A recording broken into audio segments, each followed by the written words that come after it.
আসিয়ার দর্শকদের ফাঁসি কার্যকর চাই।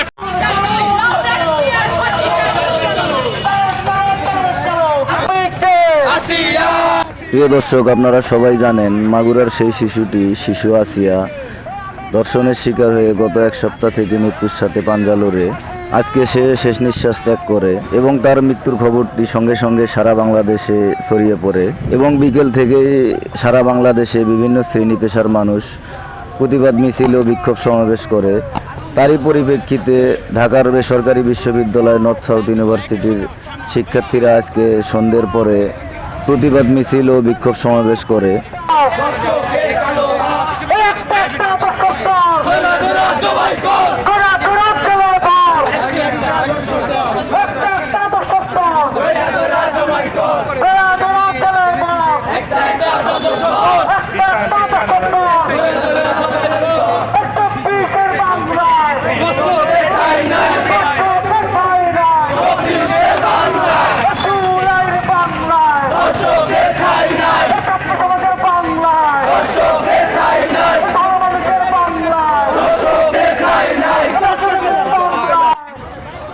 সবার একটাই দাবি, ধর্ষকের ফাঁসি চাই, ফাঁসি চাই।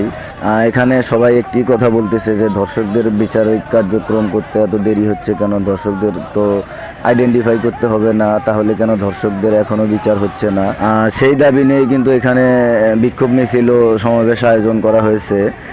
ধর্ষকদের কেন ফাঁসি দেওয়া হচ্ছে না এবং ধর্ষকদেরকে তো নতুন করে আইডেন্টিফাই করতে হবে না, তাহলে তদন্ত কার্যক্রম কেন এখানে এত দেরি হচ্ছে? সেই প্রতিবাদেই কিন্তু এখানে বিক্ষোভ মিছিল আয়োজন করেছে নর্থ সাউথ বিশ্ববিদ্যালয়ের শিক্ষার্থীরা।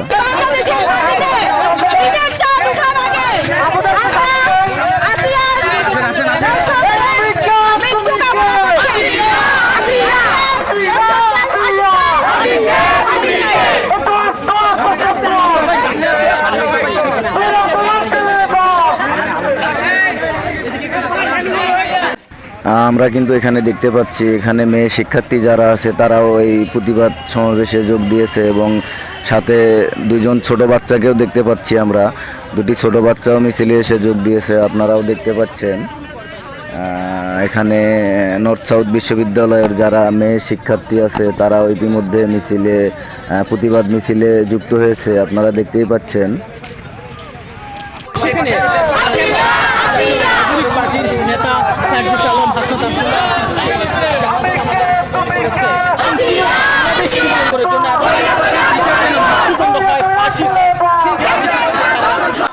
আপনারা দেখতে পাচ্ছেন এখানে যারা মেয়ে শিক্ষার্থী আছে তারা কিন্তু বিভিন্ন রকমের ব্যানার হাতে নিয়ে প্রতিবাদ মিছিলে যুক্ত হয়েছে এবং এই প্রতিবাদ মিছিলটির শেষে তারা কিন্তু সরকারকে 72 ঘন্টার আলটিমেটাম দিয়েছেন।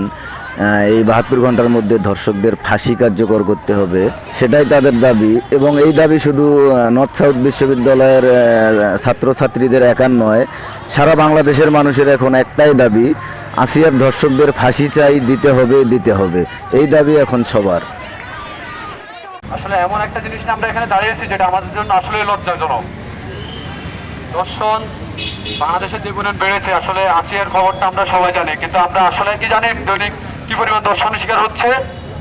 গতকাল রাত একটা খবর পেয়েছিলাম গাইবান্ধায় দর্শনের ঘটনা। বাংলাদেশে এমন ঘটনা আনাচে কানাচে ঘটতেছে, কোনোটা হয়তো আমাদের মিডিয়ার লাইমলাইটে আসতেছে, আমাদের সবার কানে আসতেছে, যেটা আমরা জানতেছি, সবকিছুই জানা হচ্ছে না।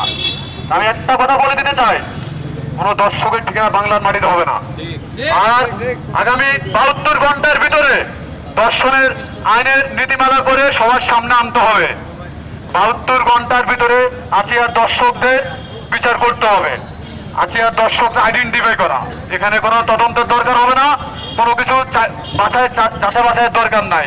দর্শক আইডেন্টিফাই করা 72 ঘন্টার ভিতরে যদি আসিয়ার দর্শকদের বিচার কার্যকর না করা হয় এবং সেটা জনসম্মুখে ফাঁসি কার্যকর করে, তাহলে প্রাইভেট বিশ্ববিদ্যালয়ের শিক্ষার্থীরা আবার রাজপথে নেমে আসবে।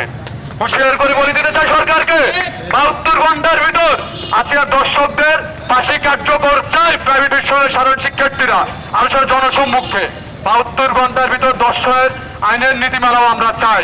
আমরা দেখতে পেয়েছি দীর্ঘদিন অসুস্থ থাকার পর আমাদের বোন আসিয়া যে ধর্ষিত হয়েছিল, তার উপর যে কালো ধর্ষকের হাতে থাবা পড়েছিল, সেই ধর্ষকের বিচার আমরা এই বাংলার মাটিতে আমরা আমাদের সম্মুখে বিচার করতে চাই এবং সম্মুখে তার ফাঁসি চাই। তার ফাঁসির জন্য 7 দিন না, আমরা সর্বোচ্চ 24 ঘন্টা বা 48 ঘন্টা সময় দিব। এবং বাংলাদেশে যাতে ধর্ষণ বন্ধ হয় তার জন্য আলাদা একটা নীতিমালা প্রণয়ন করা প্রয়োজন, যার মাধ্যমে বাংলাদেশে ধর্ষণগুলো প্রতিরোধ করা সম্ভব। এবং যে পরিমাণ শাস্তি এবং দৃষ্টান্তমূলক শাস্তির ব্যবস্থা করতে হবে যাতে ধর্ষকদের বুকে ভীতি ধরে যায়, এবং পরবর্তীতে যাতে আরেকটা ধর্ষণ করার আগে সেই ধর্ষকেরা, সেই কুলাঙ্গারেরা 100 বার ভাবে যে এই ধর্ষক আমাদের এই বাংলার জমিনে এখনো ছাত্র জনতা জেগে আছে এবং এই বাংলার জমিনে আর কোনো ধর্ষণ সম্ভব নয়, এবং তাদের বিরুদ্ধে এমন শাস্তির ব্যবস্থা করতে হবে। আমরা মন্ত্রণালয়ের প্রতি এই আশা ব্যক্ত করি।